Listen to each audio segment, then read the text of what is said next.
Subscribe to the channel so you don't miss the next stories. Here, every story leaves its mark, and some continue to resonate long after the video ends. Also, comment on where you're watching from.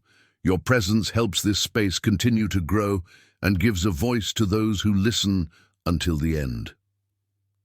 The Winchester mansion stood in San Jose like a living organism, growing without apparent logic, breathing through narrow corridors and staircases that led nowhere. From the outside, it seemed merely an eccentric building, a Victorian relic out of place in time. Inside, however, the air was heavy, laden with a silence that was never complete. There was always a distant creak, a dry crack in the wood, as if the house were constantly on guard. Sarah Winchester was rarely seen in town. Widow of the heir to the Winchester Repeating Arms Company, she possessed an immeasurable fortune and a reputation shrouded in whispers. To her neighbors, she was the wealthy woman who never stopped building. To the workers, a strange boss who paid well and made inexplicable demands. For herself, the mansion was an absolute necessity. Stopping construction was not an option. Meanwhile, outside those walls, American history continued its course: westward expansion, the modernization of cities, the still fresh echo of the Civil War. Thousands had died under the fire of Winchester rifles, and this fact never completely left Sarah's mind, not as abstract guilt, but as a constant, almost physical presence that had accompanied her since the death of her newborn daughter and, shortly after, her husband. The conflict that drove Sarah wasn't announced in words. It manifested itself in obsessive actions: contracts signed at midnight, orders to demolish newly built walls, instructions to erect new wings without any defined plan. Workers quickly learned not to ask questions. Anyone who insisted on understanding the purpose ended up being dismissed. In contrast, there were those who tried to make rational sense of the mansion. Local journalists saw the never-ending construction as an eccentricity of a millionaire driven mad by grief. Engineers viewed the house as a walking structural failure, waiting for the day it would all collapse. Doctors spoke of progressive paranoia, of a mind fragmented by trauma. But none of these explanations captured what really happened after sunset. At night, Sarah walked through the house with an oil lamp, her steps calculated, as if following an invisible map. In certain corridors, she would stop, tilt her head slightly, and wait. There was no dialogue, only reaction: a sudden shiver, the lamp's flame flickering without any wind, the immediate decision to have a door closed or a new room opened at that exact spot the next day. The few employees who stayed overnight reported strange occurrences: doors locking themselves, footsteps upstairs when no one was there, a metallic smell in the air, similar to old gunpowder. No one dared confront Sarah directly. She simply recorded each occurrence in thick notebooks, written in codes that no one else understood. The antagonism had no defined face. It was neither a man nor a single, easily identifiable entity. It was the sum of all the deaths linked to the Winchester name, a diffuse presence that seemed to press against the walls of the house. Sarah acted as if she were always one step ahead of something invisible, trying to confuse, delay, or imprison that which pursued her. The element of mystery was cemented by the question no one could answer. Was Sarah running from the spirits or keeping them occupied? Each hammer blow throughout the day was a provisional answer. Each new dead-end corridor, an attempt to deceive something that knew the house better than any living being. The mansion was not a refuge. It was a silent battlefield where no screams were heard, only echoes. And while the city slept, the house remained awake, growing, writhing, preparing for something that had not yet been fully revealed. During the day, the Winchester mansion functioned like a disciplined organism. More than 20 workers circulated through the constantly changing corridors, following orders delivered on short notes, almost always unsigned. Each man knew only a fraction of the house. None had a vision of the whole. This fragmentation was not accidental. The foreman, Elijah Brooks, had worked there for almost 8 years. A former soldier in the Spanish-American War, he had learned not to question strange orders. Even so, the mansion disturbed him. He kept a notebook where he marked wings that disappeared from one month to the next and doors that mysteriously should never be opened again. Elijah had noticed a pattern. Whenever something strange happened at night, renovations would begin in the same place at dawn. Sarah Winchester rarely explained her decisions. When she spoke, she did so with surgical precision. A gesture of her hand indicated where a staircase should end abruptly. A longer glance at a wall meant it would be torn down before the end of the week. There was no hesitation, only silent urgency. The city of San Jose watched from a distance. The end of the 19th century was transforming California into a land of promise, but also of recent ghosts. Workers killed on railroads, indigenous people expelled from their lands, families torn apart by the gold rush. The mansion seemed to absorb this residual energy, as if planted upon layers of interrupted histories. Among the employees, Clara Whitmore stood out, a young secretary hired to organize the construction accounts. Unlike the others, Clara didn't come from manual labor, but from paperwork and writing. Her role was to maintain financial records, but she ended up becoming an unwitting witness to disturbing patterns. She realized that Sarah was financing renovations that never added commercial value to the house. On the contrary, some decisions deliberately reduced the functionality of the property. Clara was also the first to notice the recurrence of certain numbers: 13 nails in sealed windows, 13 steps on specific staircases, 13 hooks in some rooms that never received furniture. When she mentioned this to Elijah, she received only a stern look and a short warning. There, excessive curiosity cost you your job. The antagonism began to take shape through absences. A room built in homage to an unknown man, demolished weeks later. A corridor that ended before a newly painted wall, still cold to the touch, as if it had been hastily erected to contain something. At night, that same corridor exuded a persistent odor of iron and smoke. Sarah maintained an inflexible routine. Every night at midnight, he would retire to an octagonal room in the center of the house. There, he would sit before a simple table surrounded by stained glass panels. There were no obvious religious symbols, only geometry and repetition. To an outside observer, it would seem like a ritual. To Sarah, it was a calculation. The character's past emerged without fanfare. Elijah carried memories of bodies piled up in makeshift trenches. Clara had lost her father in an accident involving industrial machinery, crushed by a faulty gear. Neither of them spoke of it, but both reacted to the house as if recognizing a specific type of danger. The Winchester mansion wasn't just a setting, it interfered with decisions. Narrow corridors forced unexpected encounters. False doors created calculated delays. Windows facing interior walls prevented any clear sense of time. Gradually, it became evident that Sarah was not fighting alone. Unbeknownst to them, those who worked there were part of a larger strategy to keep the house in a state of permanent imbalance so that nothing, living or dead, could completely dominate it. The first impossible incident occurred on a clear, windless morning. One of the workers was found unconscious at the end of a newly built corridor, his arm twisted at an angle inconsistent with a simple fall.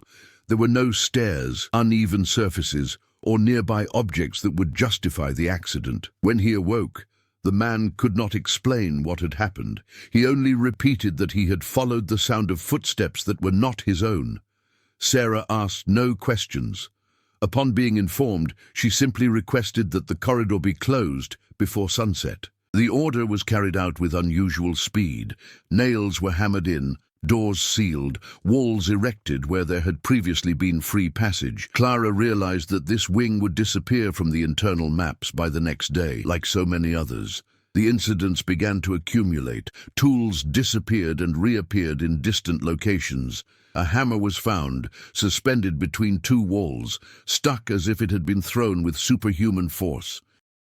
At night, the metallic sound of gunshots echoed softly in certain rooms, muffled as if passing through thick layers of wood and time. Elijah began organizing shorter shifts. Men refused to work after dusk. Two quit without notice, leaving tools behind and never returning to the mansion. One of them claimed upon leaving to have seen a motionless figure at the top of a staircase that was not shown on any blueprint. Clara, in turn, began cross-referencing old data. She consulted records of industrial accidents, local newspaper archives, and lists of victims of armed conflicts. A disturbing pattern emerged. Many of the names coincided with surnames discreetly engraved on hidden beams of the house, almost invisible carvings made before the wood was covered with paint or wallpaper. When she confronted Sarah, she received no explanations, only a silent warning. Sarah closed the notebook she was writing in, stood up, and walked to a specific wall. She touched it with 2 fingers and said only one sentence. That wing needed to grow. There was no anger in her voice, only urgency. That night, Clara remained hidden in one of the upper hallways. She watched Sarah scan the house with her flashlight, stopping precisely at the spots where the incidents had occurred. At each stop, Sarah wrote something down, then slightly altered her route, as if recalculating a path in real time. Suddenly, a dry thud echoed behind Clara. Turning around, she found a door that hadn't been there hours before. The doorknob was cold and damp, as if it had been touched by hands freshly removed from cold water. Clara didn't open it. She ran. The following morning, Sarah ordered the construction of a spiral staircase that ended at the ceiling. No one questioned it. The atmosphere in the mansion had become one of permanent tension. It was no longer just architectural eccentricity. Something was reacting to the changes, testing limits, putting pressure on the structures. The conflict was no longer silent. The house was responding. And Sarah, increasingly isolated, seemed to be waging a war of attrition against forces that were learning too quickly. As the renovations progressed, the mansion began to operate in almost independent layers. Entire wings functioned as isolated territories where only certain groups of workers were allowed to enter. Elijah implemented this division as a practical measure, but soon realized that the house itself seemed to reinforce it. Doors that refused to open for some, corridors that confused only specific visitors.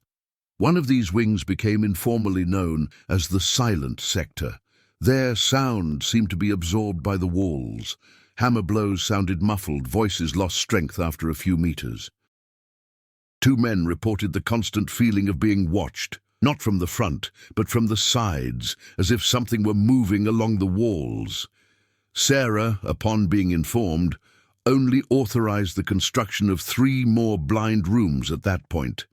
Elijah was facing his own battle. Old war nightmares returned with increasing violence. In his dreams, he relived night marches and gunfire with no visible origin. He would wake up to the same metallic smell he sensed in certain corridors of the mansion. Although he never spoke of it, he began carrying a small military medallion with him, tightening his grip on it whenever he passed through newly modified areas. Clara, isolated from Sarah and suspicious of Elijah, began a parallel investigation. Using nighttime hours, she started mapping the sealed wings before they disappeared completely. She discovered that some reappeared months later, displaced a few meters, as if the house had rearranged its own insides. These reappearances coincided with specific dates linked to massacres, accidents, or battles involving Winchester weapons. Meanwhile, rumors spread through the city. Neighbors claimed to see lights on in windows that, theoretically, faced interior walls. A local doctor was called to assess Sarah's mental health, but refused to enter the house after hearing footsteps above him on a non-existent floor. The report was never finalized. time pressure intensified. Sarah accelerated the pace of construction, demanding work even on Sundays. It wasn't financial anxiety, it was a reaction. Each delay seemed to provoke new disruptions. One night without construction resulted in all the doors in the east sector opening simultaneously, echoing like a single, prolonged gunshot. The subplots converged silently. Elijah came to believe that the house wasn't just confusing presences, it was choosing. Clara suspected that some victims were being held captive, not expelled. Sarah, increasingly thin and distant, limited herself to adjusting the architecture as one might manage pressure valves. It was clear that the mansion could not grow indefinitely. Something was building up. Every dead-end corridor, every useless staircase, every sealed room seemed to postpone a larger event, not prevent it. The question was no longer whether Sarah's strategy would work. But for how long? The breaking point came one early morning when the house remained, for the first time in decades, completely silent. No creaking, no cracking, no vibration underfoot. For Sarah, that silence was not relief. It was a warning. She woke before midnight, feeling an unnatural weight in the air. The flashlight trembled in her hand even before she turned it on. As she left her room, she noticed that some hallways had subtly lengthened, as if the distance between doors had been stretched. The house was rearranging itself without her permission. In the quiet sector, Clara was carrying out her clandestine mapping when she felt the ground give way slightly. It wasn't a sudden sinking, but a gradual tilt leading her to a corridor she had never seen before. When she tried to go back, she found only a smooth wall, still warm, as if it had just been built. Elijah was startled by a sound he knew well, the dry echo of a rifle discharge. He rushed through the corridors, ignoring maps and rules, following the instinct he had learned on the battlefield. Upon reaching the eastern sector, he found doors wide open, forming an impossible alignment. Sarah arrived at the same spot seconds later. For the first time, she gave no orders. She simply observed. In the center of that row was a room that wasn't listed in any records. The walls were covered in deep marks, like furrows left by fingernails. On the floor, dozens of names were engraved, some almost erased by time. Winchester, miners, soldiers, workers, children. Clara emerged from the sloping hallway, pale, her hands dirty with old dust. Before she could speak, the temperature plummeted. The air became thick, difficult to breathe. The walls began to vibrate in a rhythmic beat, like a march. Sarah moved forward alone. There, finally, he revealed what had never been said aloud. The house was not merely a labyrinth to confuse spirits. It was a containment, a reservoir. Each expansion pushed the presences inward, accumulating them like pressure under wooden and plasterboard panels. The mistake was there. Decades of construction had created too much confinement. The lights went out. The sound of footsteps became collective. They didn't come from one specific point, but from all angles. The house was no longer trying to disperse. It was trying to liberate. Sarah realized too late that keeping their minds occupied wasn't enough. They had learned to cooperate. The turning point wasn't an attack. It was the certainty that the mansion was no longer controllable. Dawn brought no normalcy. Sunlight streamed unevenly through the windows of the Winchester mansion, casting shadows that didn't correspond to any real object. Some doors had remained open since the previous night, something that had never happened without Sarah's direct order. The house seemed exhausted or satiated. Clara was the first to break the human silence. Her hands trembled as she tried to rearrange maps that no longer made sense. Entire wings had shifted. Familiar corridors now ended in spaces too narrow for an adult body. The spatial logic of the mansion had visibly collapsed. Elijah gathered the remaining workers. Almost half hadn't returned after dawn. No farewells, no requests for payment, just absence. For the first time since taking office, he ordered that no one work that day. The decision was received with relief, but also with fear. Stopping construction always had consequences. Sarah remained isolated. She locked herself in the octagonal room, not to calculate but to observe. Shadows crossed solid surfaces on the stained glass walls like delayed reflections. She no longer wrote. The strategy had failed, and every reaction from the house confirmed it. The consequences became physical. A staircase collapsed without warning, crushing tools left there from the previous night.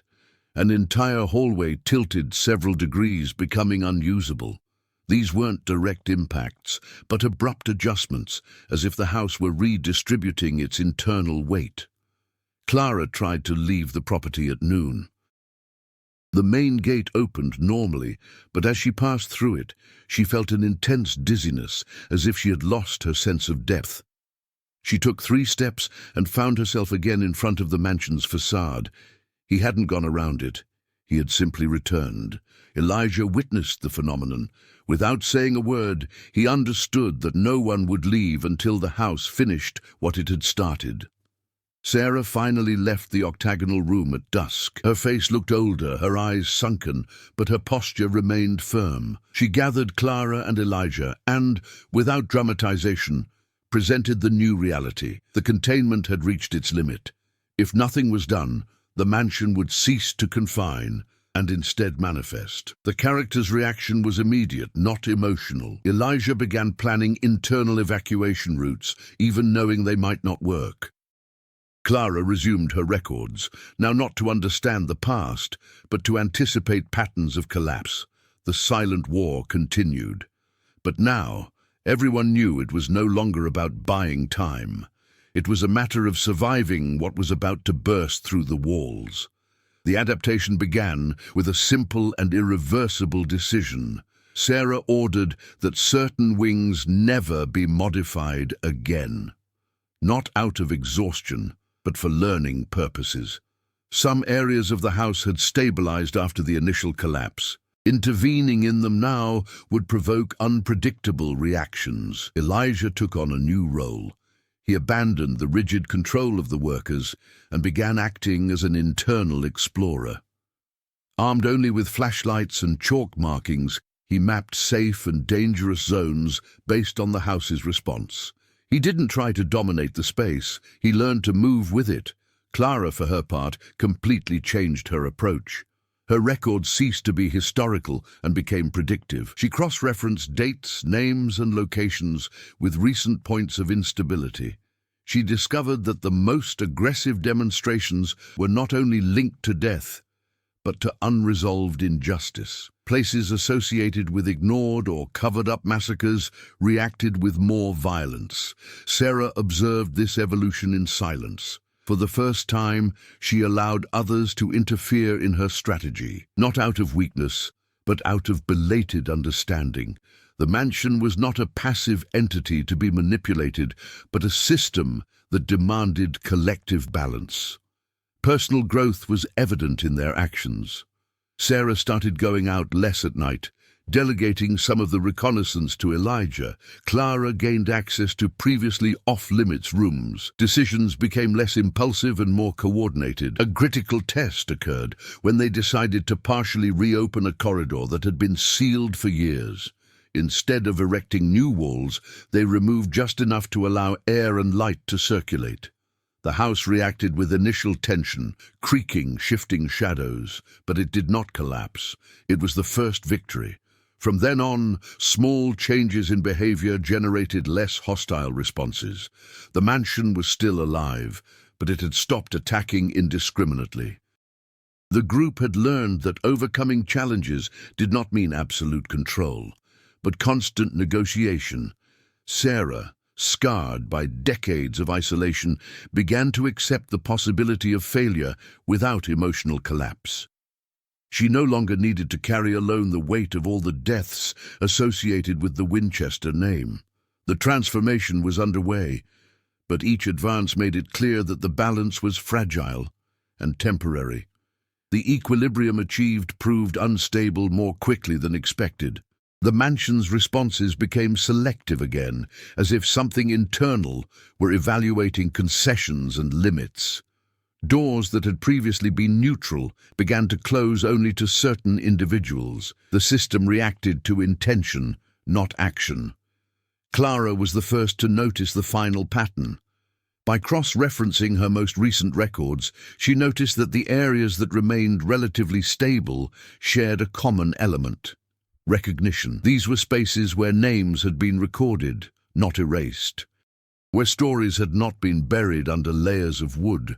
Sarah understood the meaning immediately. For decades, her strategy had been to hide, confuse, delay. Now the house demanded the opposite. No more containment, but symbolic confrontation. Elijah organized the final adjustments. These wouldn't be structural reforms, but rather targeted interventions. Walls would be opened not to create passageways, but to reveal. Carved names would be displayed. Blind corridors transformed into makeshift memorials. Tension grew with each decision. Each revelation provoked violent reactions in other wings. The house creaked as if it were being wounded. Glass shattered without apparent impact. The smell of gunpowder became constant.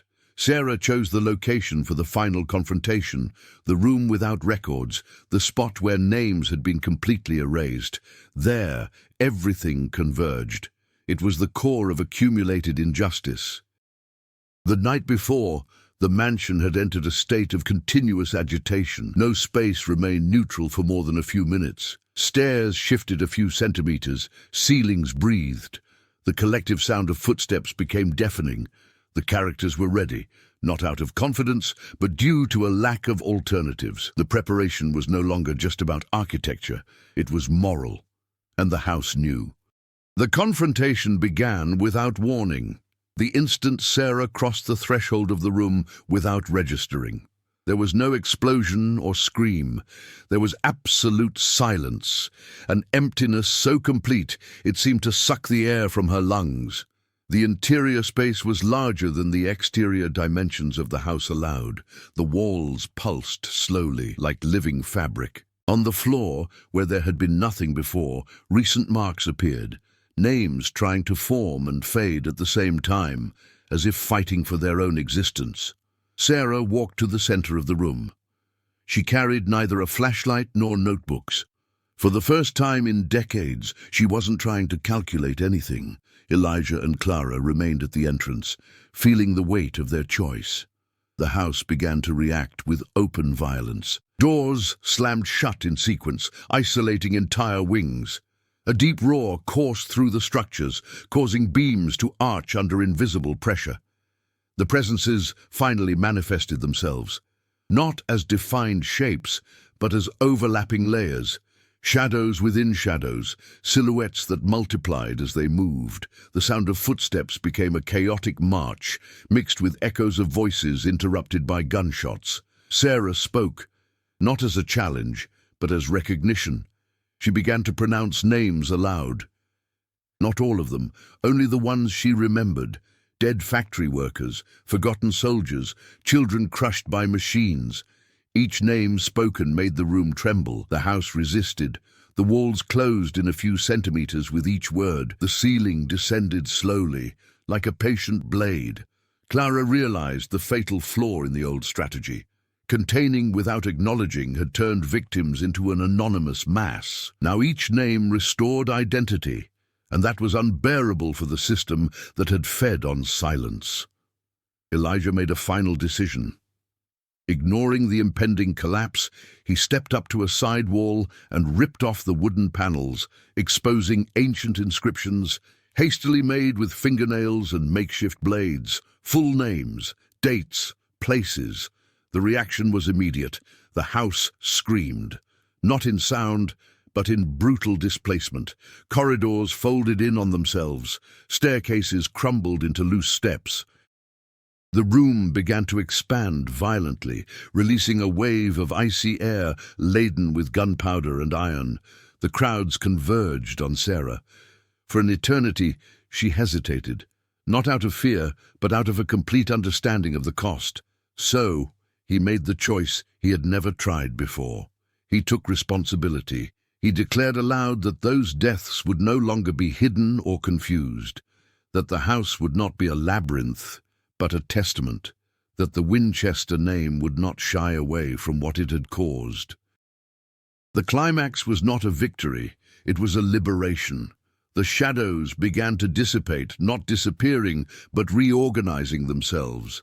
The collective sound of footsteps slowed, the ceiling stopped descending. For the first time, the mansion did not react. She heard. The silence that followed was not empty. It was dense, steady, unlike anything the mansion had ever produced. For the first time, the air didn't seem heavy with expectation. The walls remained motionless. No door closed on its own. No staircase moved. Sarah left the room without registering, leaning against the doorframe, visibly exhausted. There was no triumph on her face, only acceptance. Decades of running away had ended in that room. The weight she had carried alone was now exposed, irreversible. Elijah walked through the house at dawn.